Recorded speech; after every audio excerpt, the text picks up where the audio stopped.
Hey guys, Eric with Lovis Landscaping, showing another project, and this is going to be a little before of a pretty intensive project that's using a lot of natural stone.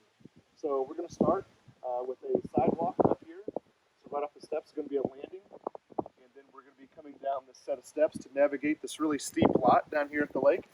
So this will have a pathway of steps, all natural stone steps, leading down here.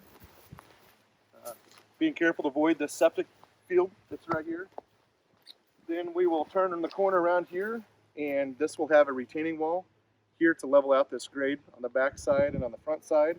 We'll have a beach area over here, so it's a spot they will have sand, be able to swim and use the water a little easier on this side. And on this side, the wall will continue, and I'll have a step down to it.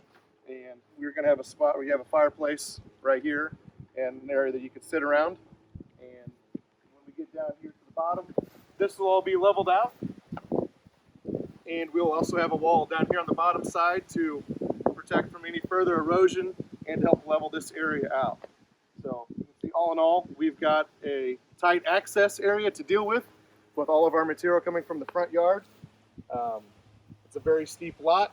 We have to worry about the septic. We have to worry about a lake that we don't want to roll into. So there's a lot of factors going into play with this job, but we'll be excited to show you the finished product here pretty soon.